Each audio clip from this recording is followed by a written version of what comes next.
Hi, Fran. Andrew Demeter of TeenTake. My question's simple and hopefully straightforward. I'd just like to get your take on GMOs, genetically modified organisms, and the role they may play in instigating cancer. Uh, I, I'm dead set against GMO. I think that selling any country on GMO foods is the biggest propaganda run by huge billion-dollar businesses.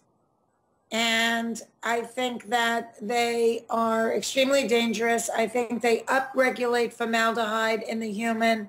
There's a 10-year half-life to them.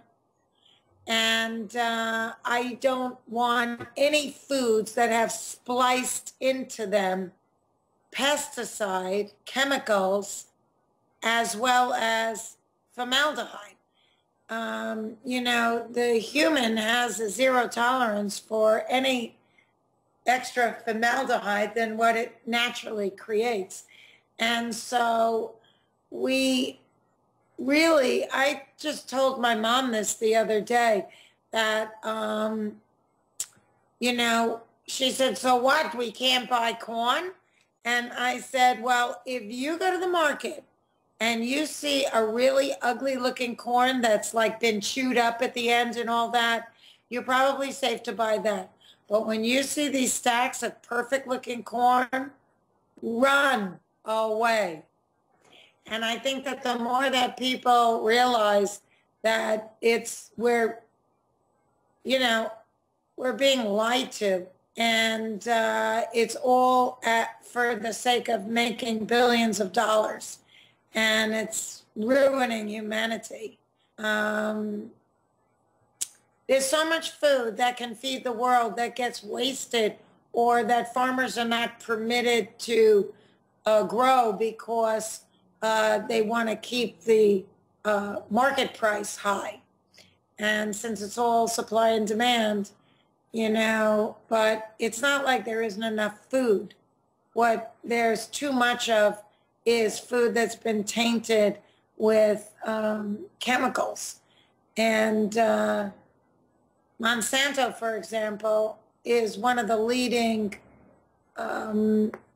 companies that dictate this kind of use of chemicals, which they manufacture, and food.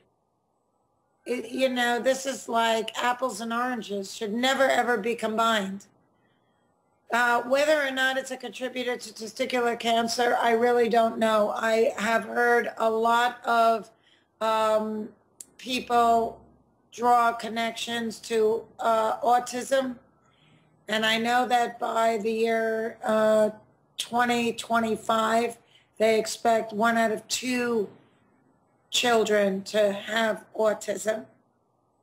And I think that it probably contributes to at least 20 prevalent diseases that are very common in these last like 20 or 30 years that have gone up in tandem with the introduction and use of the GMO corn and corn byproducts. Because things like, corn syrups and any kind of corn byproduct, the popcorn you're eating at the movie theater is most likely GMO corn. And I always err on the side of caution with everything, because nobody is going to tell you, don't buy this, or we're passing a strict regulation so they can't make it this way. We're living in a time where capitalism is run amok, and people, are becoming victimized by this insatiable desire to make money on this part of corporate America at the expense of our health, our planet, the customer, the employees, it doesn't matter. As long as the profit margin is big enough to satisfy the shareholders, they'll do anything.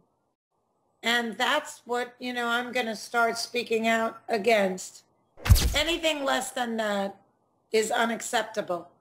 I don't invest in the stock market in any company that compromises any of those, because I'd rather make less money and invest in a company that's actually, making a difference for the planet and for people and for jobs. Steer clear of GMO is Fran's advice. Thank you very much.